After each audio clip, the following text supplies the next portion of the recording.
आज हम लोग एक नया टॉपिक शुरू करेंगे और उस टॉपिक का नाम है trial balance. Trial balance, this is what we are going to do today.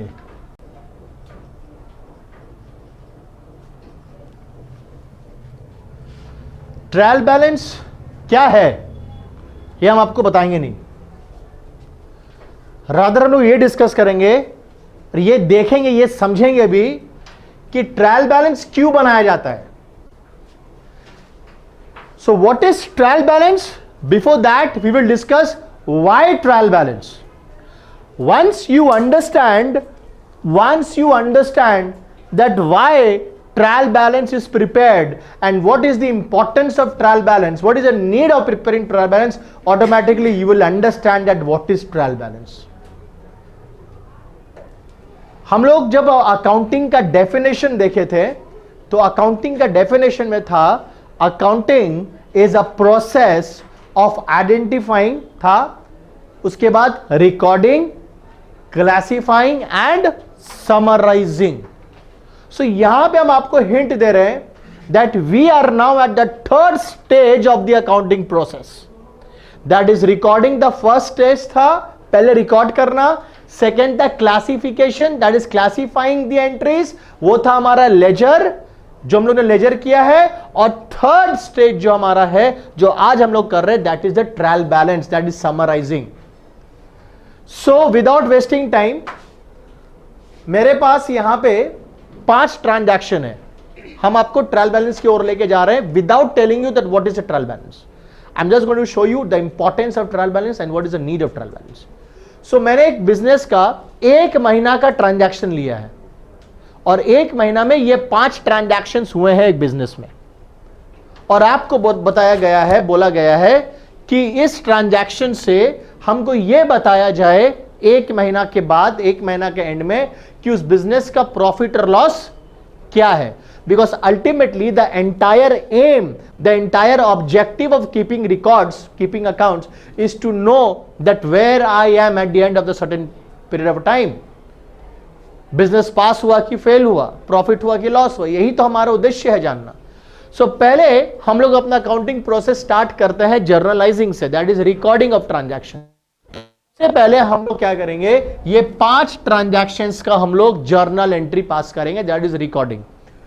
So started business with cash, सबसे पहला जर्नल एंट्री होगा, हम लोगों को पता है, cash account debit to capital account, how much, 10,000। ये मेरा पहला जर्नल एंट्री हो गया।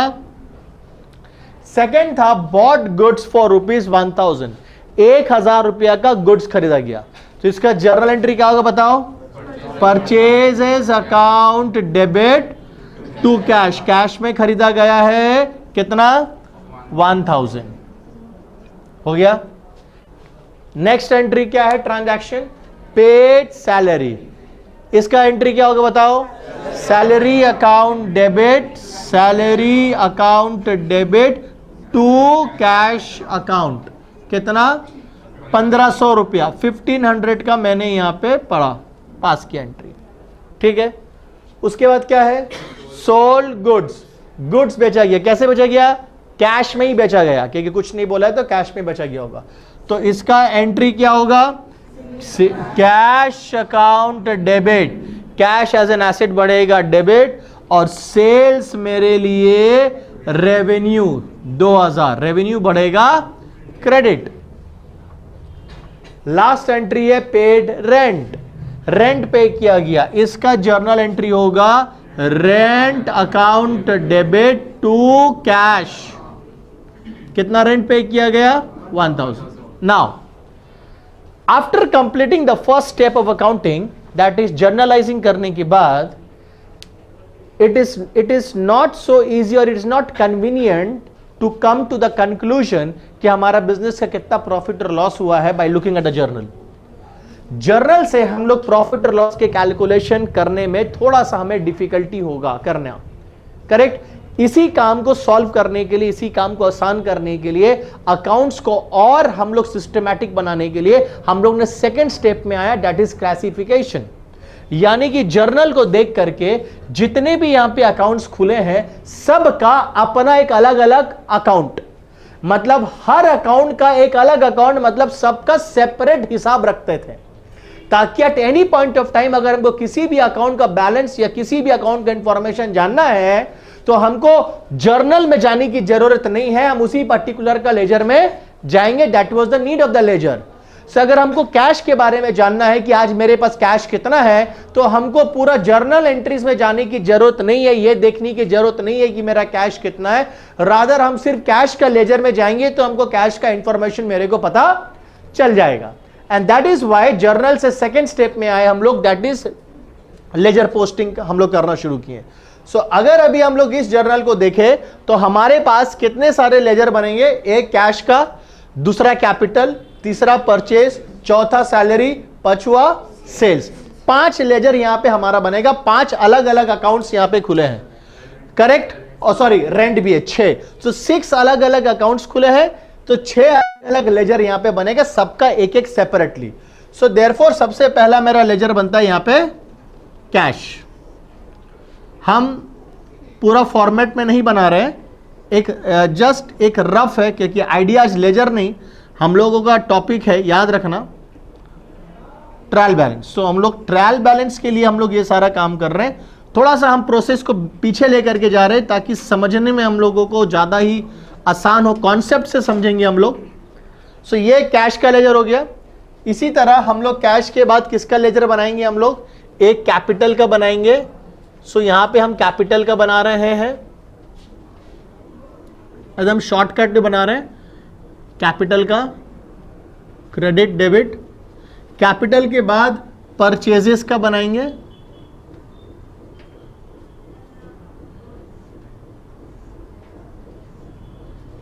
क्रेडिट और डेबिट, 3 हो गया। उसके बाद सैलरी का बनेगा,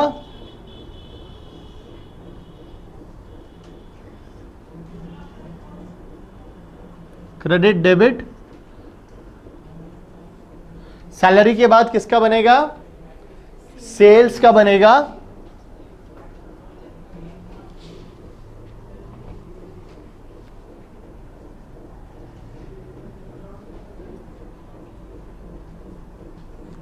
क्रेडिट डेबिट,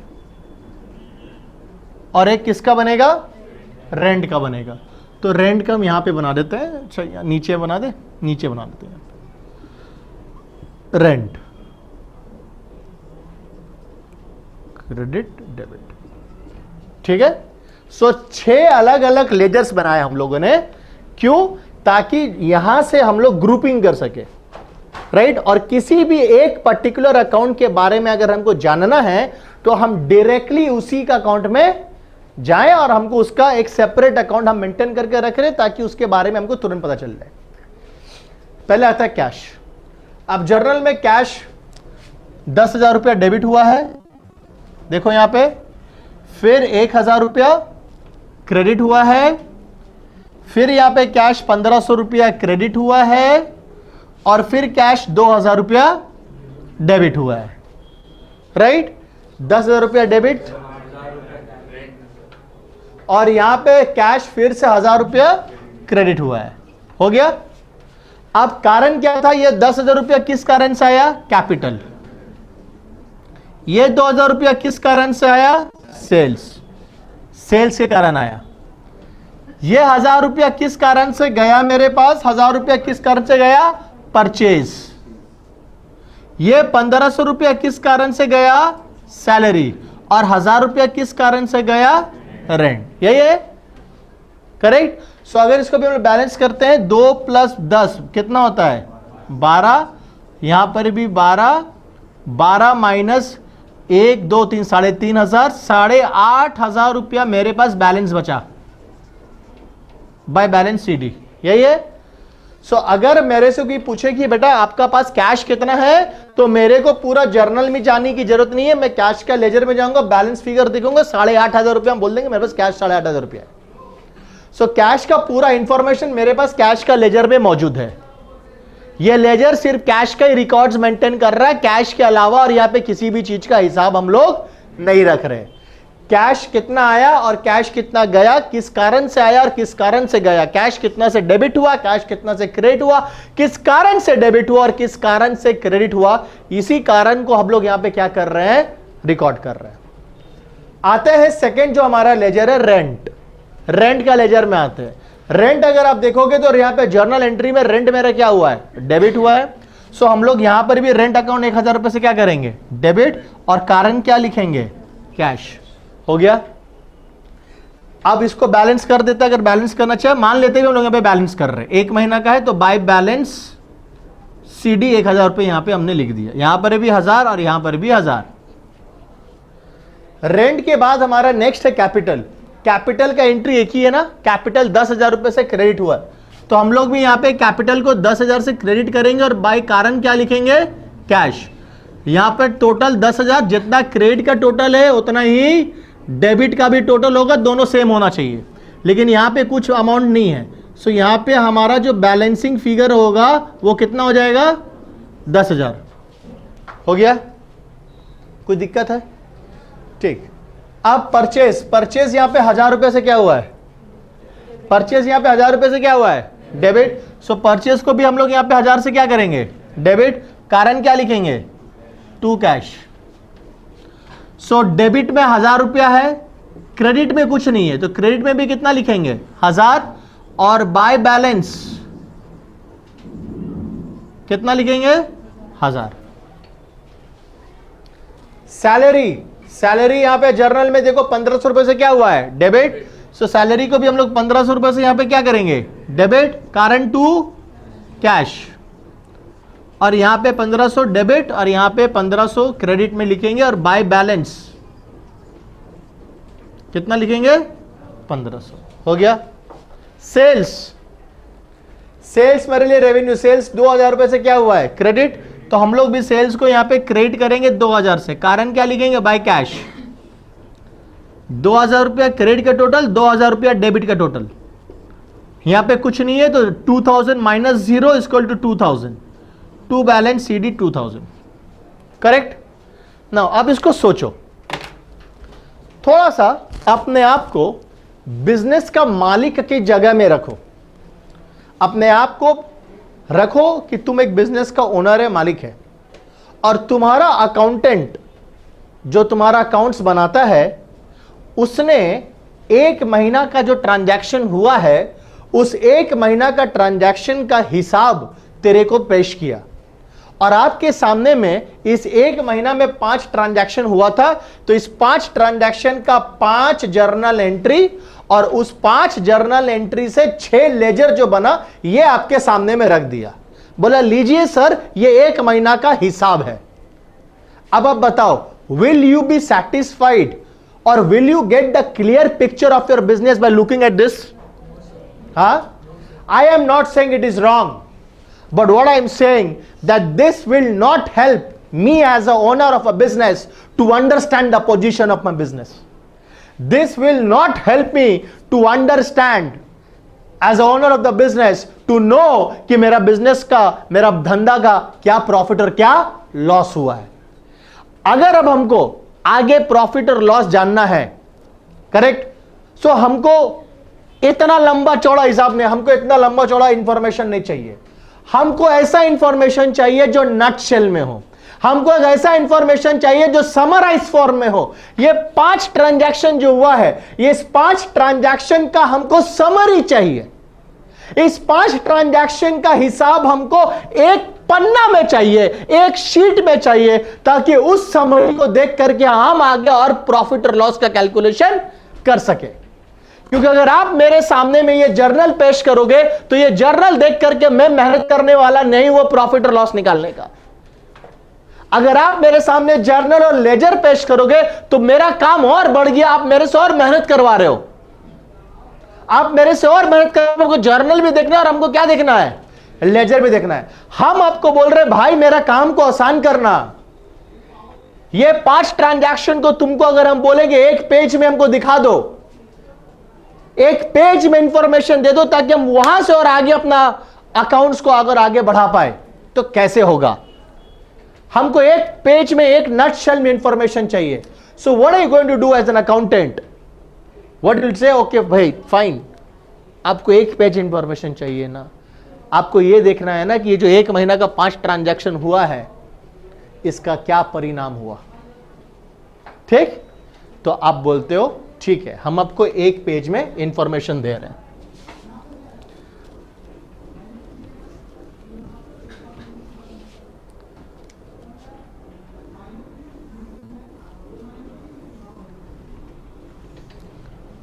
आपने क्या करा, देखो आपका जर्नल था, आपने जर्नल पास किया और जर्नल से कितना लेजर बनाया, 6।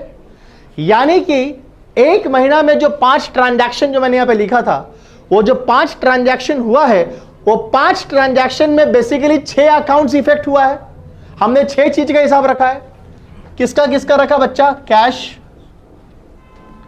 परचेज, सैलरी, रेंट, सेल्स और कैपिटल। यही हुआ ना?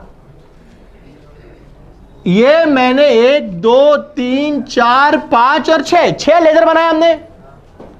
मैंने ये 6 लेजर बनाया है और ये जो 6 लेजर बना है पोस्टिंग की कहां से बनाया है? जर्नल एंट्री से बना है। अब हम ये जर्नल और लेजर को देख करके आगे नहीं बढ़ पाएंगे। हमको ये जर्नल और लेजर जो हमने किया इसको हमको एक नटशेल में लेकर के आना है, इसको समराइज फॉर्म में लेकर आना है। तो आप हमको ना जर्नल दिखाओ ना आप हमको लेजर दिखाओ, आप हमको क्या करो, एक समरी रिपोर्ट पेश करो। समरी रिपोर्ट, 1 महीना जो ट्रांजैक्शन हुआ उस 1 महीना का ट्रांजैक्शन का समरी रिपोर्ट पेश करो।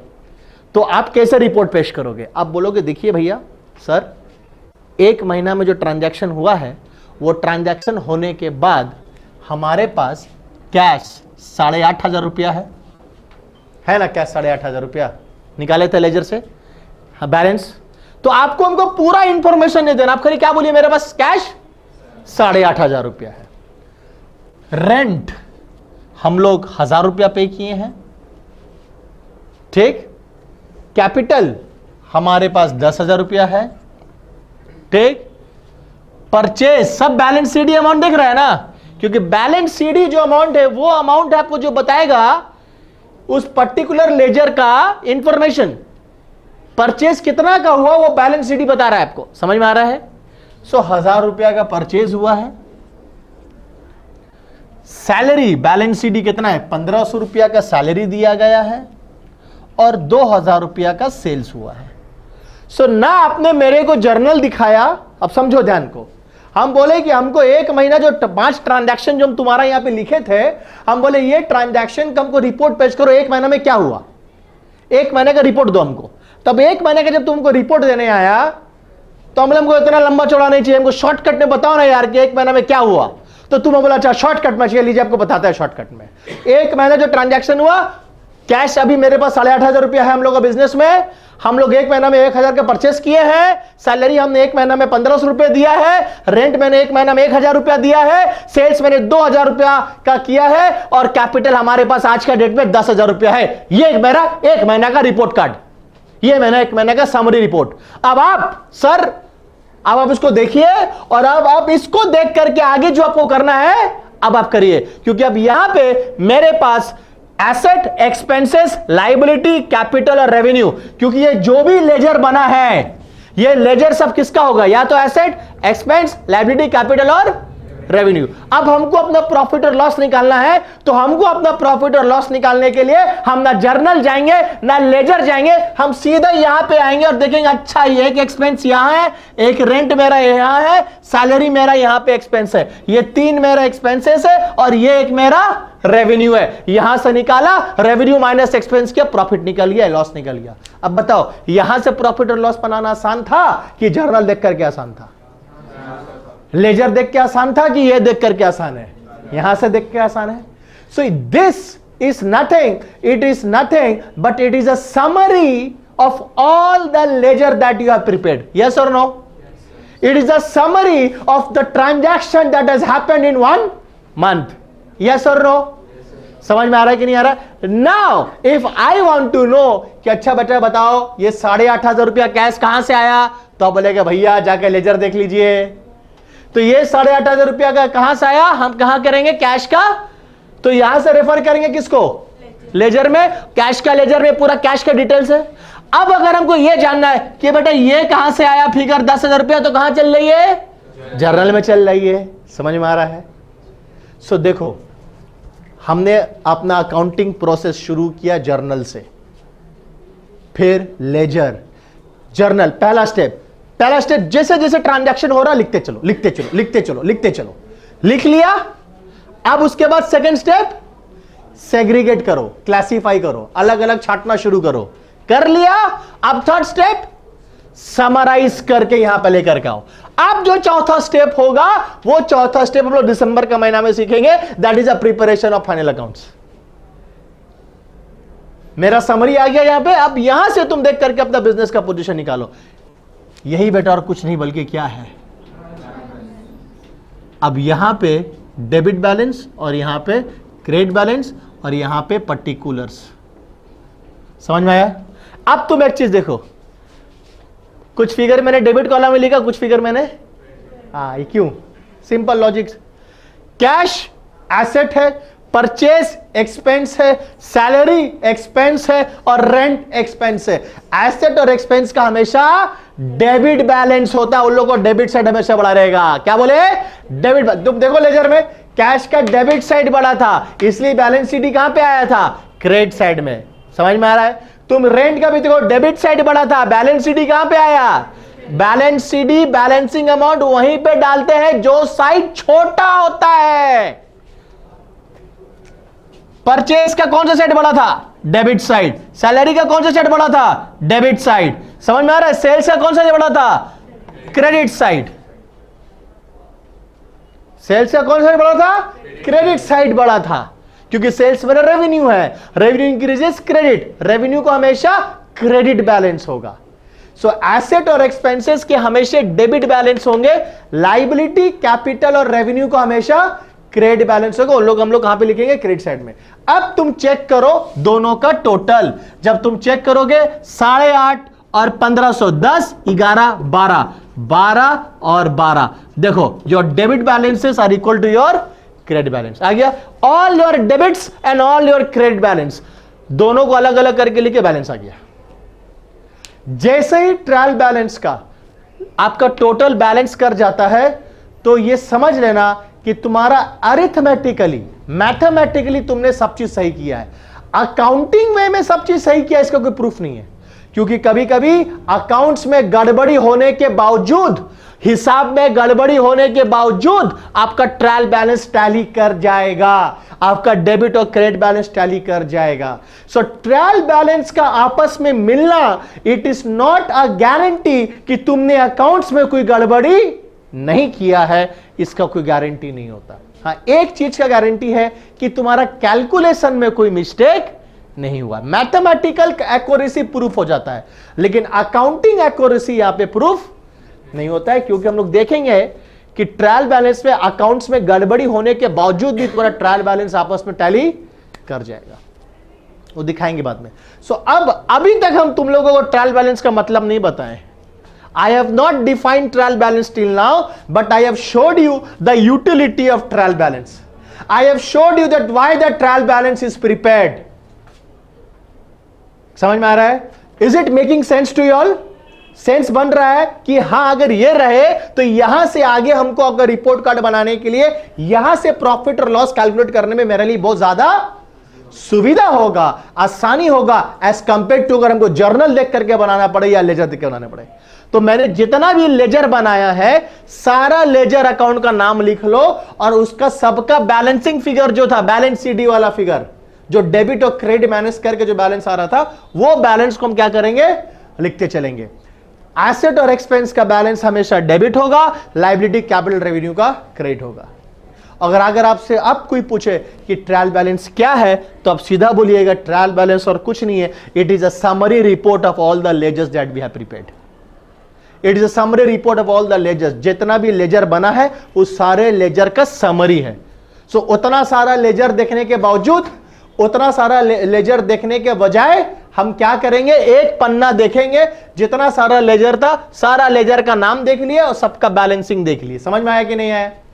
समझ में आया नहीं? अल्टीमेटली अगर हम इतना सारा लेजर देखेंगे भी तो क्या देखेंगे, सबको तो बैलेंसिंग फिगर देखेंगे ना, कि कैश मेरे पास अभी कितना है, परचेज मेरा कितना का हुआ, रेंट कितना हुआ। तो अल्टीमेटली उसी चीज को हम अलग पेज में क्या कर दिए, लिख दिए। याद रखना, trial balance is not an account, it is a statement. इसलिए यहां पे डेबिट और क्रेडिट नहीं होता है। मत बोलने डेबिट और क्रेडिट का कॉलम तो अब लिखे, ये कॉलम है। यहां डेबिट बैलेंसेस और क्रेडिट बैलेंसेस लिख रहे। लेजर का जो डेबिट बैलेंसेस आया डेबिट साइड में और क्रेडिट बैलेंस आया वो क्रेडिट कॉलम में। Debit column, credit column. So trial balance is a statement, it is not a ledger, is an account. इसलिए डेबिट साइड और क्रेडिट साइड अलग अलग होता है। Trial balance is a statement, is a summary statement of all the ledgers that we have prepared. Clear है? समझ में आया बढ़िया से कि ट्रायल बैलेंस क्या है? अच्छा समझ में आया? कोई डाउट है? देखो, अकाउंट्स इज सो लॉजिकल, एकदम लॉजिकल है। अकाउंट्स जो है पूरा लॉजिकल है। कोई भी काम हम बेफालतू का नहीं कर रहे हैं, सबका पीछे एक सेंस है, लॉजिक है। ये जरूरत है, हम अपना काम को बढ़ा नहीं रहे जानबूझकर।